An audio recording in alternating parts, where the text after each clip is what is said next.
Di akhirat nanti di surga akan tetap terjadi interaksi biologis. Maka Nabi SAW mengatakan, buang hajat ahli surga adalah keluar dalam bentuk tetesan peluh, keringat yang keluar dari kulit-kulit mereka dan wanginya seperti kasturi. Lalu kemudian perut mereka kosong. Bagaimana indahnya surga, bagaimana permadaninya. Nanti kita akan masuk ke bangunan-bangunannya juga ya. Kita juga sudah jelaskan tadi pakaian, permadani, dan sekarang kita masuk ke makanan dan minuman mereka. Disebutkan dalam surah Al-Waqi'ah ayat 20, wa fakihatin mimma yatakhayyarun, dan buah-buahan apapun yang mereka pilih. Surah yang kedua atau ayat kedua surah Shad ayat 49 sampai ayat 51 berbunyi, hadza dzikr wa inna lil muttaqina la husna ma'ab jannati 'adnin mufattahatan lahumul abwab muttaqiina fiha yad'una fiha bifakihatin katsiratin wa syarab. Ini adalah kehormatan bagi mereka para penghuni surga.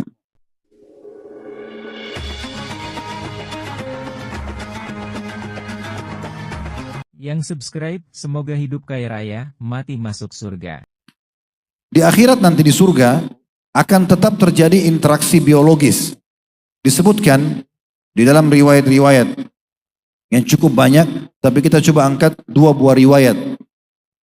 Riwayat yang pertama, yaitu riwayat An-Nasa'i dalam Sunan Al-Kubra dengan sanad yang sahih, dan Al-Hafidh Iraqi juga sebutkan dalam Takhrijul Ihya nomor 3007. Dari hadis Zaid bin Arqam radhiyallahu anhu, beliau mengatakan seorang laki-laki Yahudi datang menemui Nabi SAW seraya berkata, wahai Abul Qasim, karena ini julukan Nabi SAW, anak pertama laki-laki beliau namanya Qasim, dipanggil Abul Qasim. Bukankah engkau menyangka bahwa ahli surga akan makan dan minum di sana? Maka Nabi SAW ya, berkata kepada para sahabatnya, jika aku mengakuinya, maka aku akan mengalahkannya. Maksudnya kalau aku mau jawab ini bisa sebenarnya. Lalu Nabi SAW mengatakan, ya demi zat yang jiwaku berada di tangannya, kamu sungguh akan diberikan kekuatan 100 orang lelaki dalam hal makan, minum, dan juga hubungan biologis atau seksualnya. Orang Yahudi tersebut berkata, orang yang makan dan minum itu butuh buang hajat. Itu kalau di dunia, kita makan dan minum, sebagian jadi nutrisi tubuh, sebagian akan dibuang. Maaf, jadi air seni ataupun tinja. Maka Nabi SAW mengatakan, buang hajat ahli surga adalah keluar dalam bentuk tetesan peluh, keringat yang keluar dari kulit-kulit mereka dan wanginya seperti kasturi. Lalu kemudian perut mereka kosong kembali. Jadi di surga nggak ada lagi WC. Nggak ada buang air besar, nggak ada buang kecil. Kita makan sepuasnya, minum sepuasnya. Kalau ada yang tidak dibutuhkan oleh tubuh, keluar dalam bentuk keringat yang sangat halus, itu pun wanginya seperti bau kasturi. Lalu kemudian perut mereka kosong lagi, lalu mereka makan lagi. Dalam riwayat yang kedua, riwayat Tirmidzi, dan beliau mengatakan sahih di jilid 4 halaman 84, Anas bin Malik meriwayatkan radhiyallahu anhu, sabda Nabi SAW, seorang mukmin di surga diberi kekuatan demikian dan demikian dalam hubungan seksual atau jima. Ditanya, wahai Rasulullah, apakah ia mampu melakukannya? Kata Nabi SAW, ia akan diberikan kekuatan 100 orang laki-laki.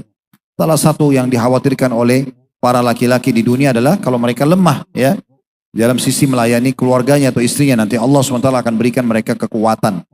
Dan ulama menjelaskan kalau ada seorang laki-laki pun atau perempuan lahir dalam kondisi cacat di dunia, cacat buta matanya misalnya, atau tuli, atau kaki tangannya puntung misalnya, tetap nanti di akhirat akan diberikan jasad yang sempurna, baru. Itu hanya di dunia saja. Lalu kemudian dia akan menikmati dengan kesempurnaan sebagaimana ahli surga menikmatinya. Di surga teman-teman sekalian ada permadani-permadani. Sebelum saya bacakan dalilnya, saya coba berbagi dulu teman-teman sekalian. Alhamdulillah kebetulan Allah Azza wa Jalla mengamanahkan di pundak kami ada travel haji dan umroh, dan kami namakan Uhud Tour ya, untuk mengenang peperangan Uhud. Supaya tidak melupakan kenangan itu, dan memang di wilayah Uhud biasanya kalau City Tour Madinah saya cukup lama. Kalau yang mengikuti media mungkin bisa lihat, kadang-kadang antara 45 menit sampai 1 jam kita di Bukit Pemanah hanya untuk menjelaskan tentang peperangan Uhud itu, agar betul-betul jemaah tersentuh dan merasa mendapatkan manfaat gitu ya. Ya jelas teman-teman sekalian, kami pernah buat program umroh tapi ada ke Turkinya, dan di Turki itu terkenal rupanya permadaninya. Kami pernah datang ke beberapa tempat ya pembuatan permadani. Itu saya sama jemaah sempat kaget gitu ya, melihat harga-harga, mendengar harga untuk mereka sebutkan. Waktu pertama dibuka 1, 2, oh semua jemaah terpukau. dengan warnanya, dengan lembutnya. Ada bahkan yang terbuat dari sutra, dengan luar biasa lah, sempurna. Mungkin ada beberapa permadani yang saya sendiri belum pernah saya lihat sebelumnya. Tapi dibuka di situ dengan warna-warna yang sangat bagus, bentuk yang bagus, bisa dua sisi warna dan segala macam. Waktu disebutkan harga, itu mencapai miliaran rupiah. Terus saya sempat tanya pemiliknya, kenapa permadani begitu mahal? Biasanya karpet-karpet harganya mungkin $200, $500. Itu sudah sangat mahal kalau bagi kami di Indonesia juga itu. Ya. Walaupun ada orang yang Masya Allah bisa beli lebih. Langsung dia bilang, ini handmade, buatan tangan. Dan bahannya ini, kami dibawa pembuatan dari sutra. Ya, yang diambil langsung oleh mereka, dikelola, dilihatin. Jemaah juga bisa ikut untuk coba ikut menenun gitu ya. Dan ini dibuatnya satu karpet bisa 7-8 bulan baru selesai. Dan ini bisa tahan sampai sekian ratus tahun dan segala macam lah promosi yang dia bahasakan. Tapi teman-teman, permadani itu ternyata mahal sekali. Sangat mahal. Mungkin tidak bisa dibandingkan dengan karpet-karpet murah yang biasa kita beli ya. Jadi antum mungkin bisa cek juga di Google tentang jenis-jenis permadani. Lihat bagaimana indahnya dan bagaimana harganya. Sangat mahal. Yang jelas teman-teman sekalian, salah satu yang membuat rumah itu indah kalau ada permadaninya. Di ruang tamu, ya biasa ditaruh di ruang keluarga, itu terasa lebih mewah gitu ya.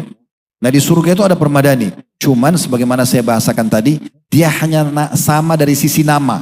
Tapi beda dari sisi rupa dan bentuknya. Kita dengarkan.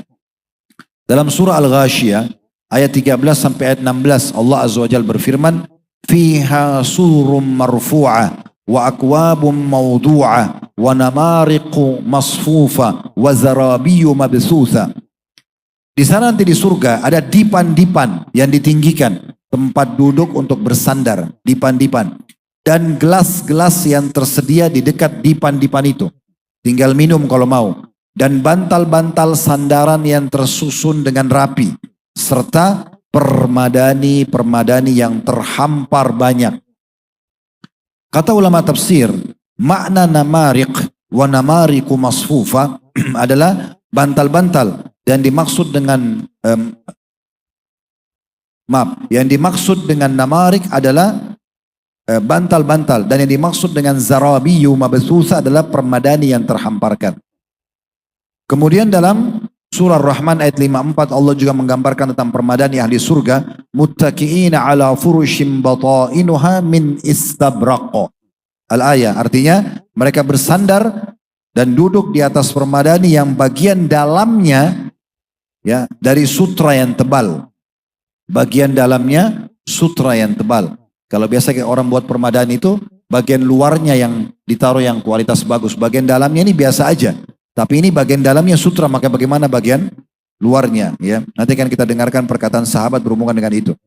Dalam surah Rahman juga ayat 76 Allah mengatakan, Muttaqiina ala rafrafin khudrin wa abqariyyin hisan. Mereka bersandar pada bantal-bantal yang hijau dan permadani-permadani yang sangat indah. Hadis-hadis Nabi SAW menjelaskan tentang tafsir ayat-ayat yang tadi sudah kita bacakan. Al-Ghashiyah ayat 13 sampai ayat 16, Ar-Rahman ayat 54 dan ayat 76. Riwayat yang pertama diriwayatkan oleh Ibnu Abi Dunya dan juga At-Tirmidzi dan dinyatakan oleh Tirmidzi hadis ini adalah hadis yang hasan. Abu Sa'id Khudri radhiyallahu anhu meriwayatkan penjelasan Nabi SAW mengenai firman Allah Subhanahu wa taala dan permadani yang ditinggikan. Beliau mengatakan ditinggikan permadani itu, ditebalkan tebalnya ya. Mungkin kalau ada permadani tebalnya 10 cm aja, itu sudah tebal sekali. Kalau kita injak kaki kita mungkin masuk ke dalam, itu sangat sudah istimewa. Ini kata Nabi SAW di surga nanti, permadani itu ditebalkan, ditinggikan, jaraknya antara langit sama bumi. Dan jarak perjalanan lebarnya permadani satu itu 500 tahun. Dalam riwayat yang lain, diriwayatkan oleh Al-Baihaqi secara mauquf sampai ke sahabat saja dengan sanad hasan. Ibnu Mas'ud radhiyallahu mengatakan, menjelaskan firman Allah SWT yang bagian dalamnya dari sutra yang tebal. Tadi disebutkan di dalam surah ya, Al-Quran tadi ya, di dalam surah Ar-Rahman di ayat 54-nya. Kata beliau, kalian telah diberi kabar tentang bagian dalamnya dari sutra yang tebal. Maka kira-kira bagaimana bagian luarnya? Maksudnya pasti bagian luarnya jauh lebih indah daripada itu. Mungkin teman-teman yang belum terbiasa interaksi sama permadani tidak terlalu menganggap ini penting. Tetapi ini adalah bagian daripada kesempurnaan yang menghiasi nanti kenikmatan kita di surga yang abadi. Baik, sekarang kita masuk teman-teman ke pakaian ahli surga. Pakaian apa yang akan kita pakai nanti di sana? Disebutkan dalam firman Allah SWT surah Al-Hajj ayat 23. Sebagaimana tadi saya katakan, di dunia kita ada pakaian yang bagus, lalu kita merasa nyaman, percaya diri kalau kita pakai karena bagusnya, nyaman dipakai, ya kainnya lembut dan segala macam. Itu miniatur saja. Di surga jauh lebih besar daripada itu. Allah sebutkan dalam surah Al-Hajj ayat 23 yang berbunyi, yuhallawna fiha min asawira min zahabin wa lu'lu'a wa libasuhum fiha harir. Di surga nanti sana mereka akan diberikan perhiasan gelang-gelang emas dan mutiara, dan pakaian mereka terbuat dari sutra. Kita tahu sekarang mungkin di sini Masya Allah di Pekalongan saya tahunya orang banyak buat batik.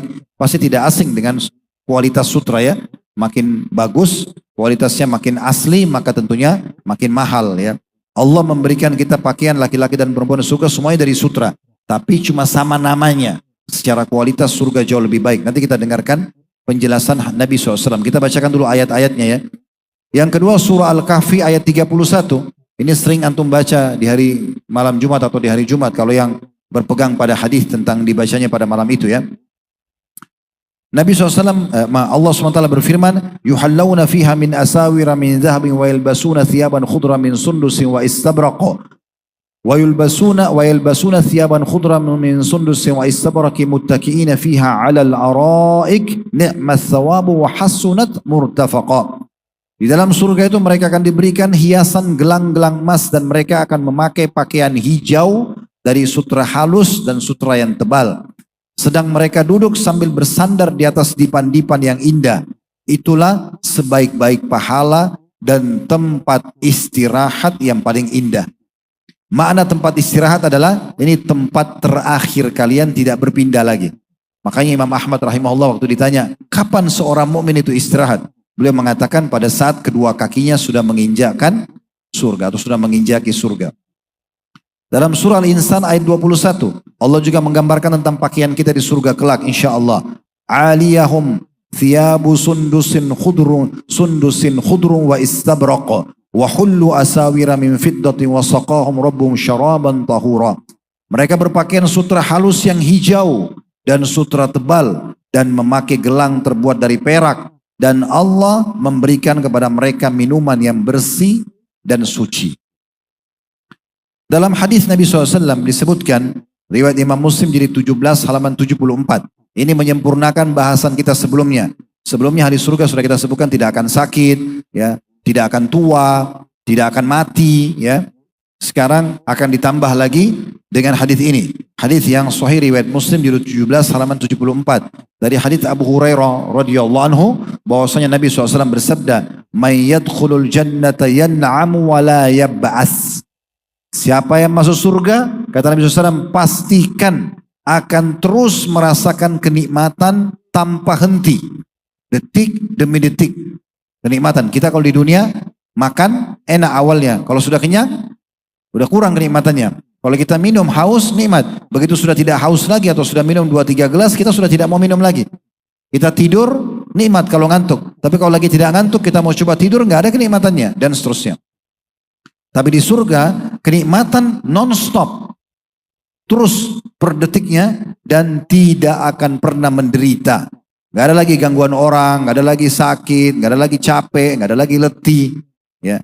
Kemudian dikatakan wala tabla thiyabu, dan pakaian mereka tidak akan pernah usang. Kita kalau baru pakai baju baru yang termasuk kita khawatirkan kan, dia leceh, dia kusut, ya, dia lecek dan seterusnya. Di surga tidak ada, semuanya akan terlihat mewah dan megah. Wala yafna syababu, dan tidak akan pernah habis atau berakhir masa muda mereka. Tidak akan pernah berakhir masa muda mereka. Selanjutnya teman-teman sekalian, kita akan masuk ke masalah makanan dan minumannya. Tentu kalau kita bahas per poin ini banyak sekali dalilnya. Ini sebagian dari dalil-dalil yang kami sampaikan. Hanya untuk mewakili saja. Kalau mau bahas surga dan neraka ini ulama sudah tulis banyak buku-buku yang sangat tebal dengan dalil yang beragam. Tapi ini sudah mewakili. Bagaimana indahnya surga, bagaimana permadaninya. Nanti kita akan masuk ke bangunan-bangunannya juga ya. Kita juga sudah jelaskan tadi pakaian, permadani, dan sekarang kita masuk ke makanan dan minuman mereka. Disebutkan dalam surah Al-Waqi'ah ayat 20, wa fakihatim mimma yatakhayyarun, dan buah-buahan apapun yang mereka pilih. Mereka pengen apa saja, buah-buahannya akan mereka dapatkan. Nanti ini lebih terinci dalam hadis Nabi SAW ya. Kita sampaikan dulu ayat-ayat Al-Quran. Surah yang kedua atau ayat kedua surah Shad ayat 49 sampai ayat 51 berbunyi, hadza dzikr wa inna lil muttaqina la husna ma'ab jannati adnin mufattahatan lahumul abwab muttaqiina fiha yad'una fiha bifakihatin katsiratin wa syarab. Ini adalah kehormatan bagi mereka para penghuni surga, dan sungguh bagi orang-orang yang bertakwa berpatuh kepada Allah disediakan tempat kembali yang terbaik, yaitu surga Aden yang pintu-pintunya terbuka lebar untuk mereka. Di dalamnya mereka akan bersandar di atas dipan-dipan sambil memakan atau meminta buah-buahan yang banyak dan minuman-minuman di surga itu. Dalam surah Insan ayat 5 sampai ayat 6 berbunyi, innal abrara yashrabuna min ka'sin kana mizajuha kafura ainan yashrabu biha ibadullah yufajjirunaha tafjira. Sungguh orang-orang yang berbuat kebajikan akan minum dari gelas yang berisikan minuman, campurannya adalah air kafur, yaitu kafur itu maksudnya adalah ya, mata air dalam surga yang diminum oleh hamba-hamba Allah dan mereka dapat memancarkannya dengan sebaik-baiknya. Dalam surah Al-Mu'min ayat 40 Allah juga menjelaskan masalah makanan dan minuman ahli surga. Man amila sayyi'atan fala yujza illa mithlaha wa man amila salihan min dzakarin aw untha wa huwa mu'minun faulaika yadkhulunal jannata yurzaquna fiha bighairi hisab. Siapa yang mengerjakan perbuatan jahat, kriminal, perbuatan dosa, maka dia akan dibalas sebanding dengan kejahatannya itu. Dan siapa yang mengerjakan kebajikan, kepatuhan, baik laki-laki maupun perempuan, sedangkan dia dalam keadaan beriman, maka mereka akan masuk surga, mereka diberikan rezeki di dalamnya tanpa terhingga. Kata sebagian ulama ini maksud dengan tanpa terhingga, tidak terputus-putus. Jadi buah, kalau kita misalnya petik buah jeruk di dunia, begitu dipetik, kita kan harus tunggu musim dulu baru dia keluar lagi. Kita petik apel, petik durian, manggis, kita petik harus tunggu musimnya baru dia keluar lagi.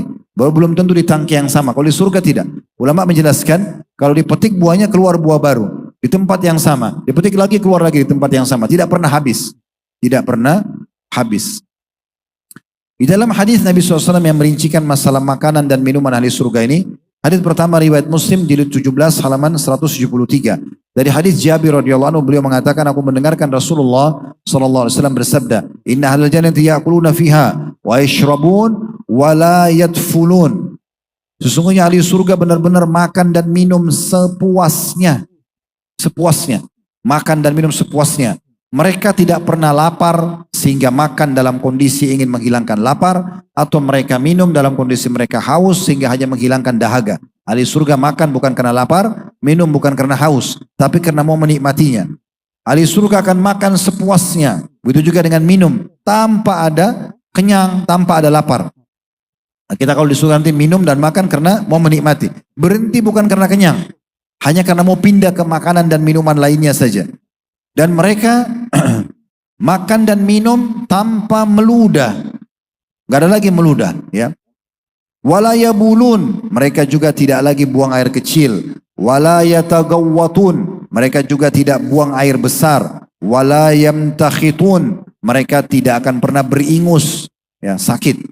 Qalu fama balut ta'am, para sahabat bertanya, Rasulullah, bagaimana dengan halnya sisa-sisa makanan kalaupun tidak dibutuhkan oleh tubuh? Qala jusha'un wa rashhun karishhil misk yulhamuna tasbiha wal tahmida kama tulhamuna nafas. Kata Nabi SAW, makanan itu berubah menjadi sendawa, ya, angin yang keluar, dan keringat yang aromanya seperti aroma kasturi. Mereka diberi insting untuk selalu bertasbih dan bertakbir sebagaimana kalian diberikan insting bernafas. Nanti dia di surga, satu-satunya ibadah yang masih terus berjalan teman-teman sekalian adalah zikir. Zikir. Sholat sudah tidak ada lagi, ya, tidak ada lagi jihad, tidak ada haji, itu cuma di dunia saja. ya sebagai ujian untuk kita agar kita patuh atau tidak kepada Allah Azza wa Jalla. Tapi zikir akan terus berlanjut. Dan di surga nanti kita tidak akan pernah berhenti berzikir. Sebagaimana kita diilhamkan sekarang bernafas, kadang-kadang kita tanpa memikirkan lagi, dia tinggal masuk keluar terus. Begitu juga nanti ahli surga akan berzikir kepada Allah Azza wa Jalla. Dan ini sebuah nikmat yang luar biasa. Makan tidak akan pernah berhenti-henti, ya. Maksudnya sepuasnya, minum tidak juga minum sama, tidak pernah meludah, tidak akan pernah buang air kecil, buang air besar, dan tidak akan pernah beringus. Dalam riwayat yang lain, riwayat Ahmad, dan dikatakan sanadnya jayyid atau bagus, dari hadis Anas radhiyallahu anhu, bahwasanya Nabi SAW bersabda, sesungguhnya burung-burung di surga sebesar unta ukurannya. Burung yang biasa kita lihat kecil di dunia, besarnya nanti di sana seperti unta ukurannya, yang hinggap di pepohonan surga. Lalu Abu Bakar berkata radhiyallahu anhu, ya Rasulullah, sesungguhnya burung-burung itu merasakan kenikmatan juga kayak kita. Karena mereka juga tinggal di surga. Kata Nabi SAW, memakannya daging burung itu lebih nikmat, ya, daripada apa yang kamu ucapkan. Ya. Lalu Nabi SAW mengulangi 3 kali. Dan sungguh aku akan berharap kamu termasuk yang akan memakan burung-burung tersebut. Dalam riwayat yang lain, diriwayatkan oleh Ibnu Abi Dunya, dan ini dinyatakan sahih oleh Al-Munri dalam kitab Targhib Tarhib beliau. Dari hadis, ya, yang dinukil oleh Sulaiman bin Amir radhiyallahu anhu, bahwasanya para sahabat Nabi SAW mengatakan, sungguh Allah memberikan manfaat kepada kami dari Arab-Arab Badui. Berikut beberapa pertanyaan mereka kepada Nabi SAW yang tidak terfikir oleh kami.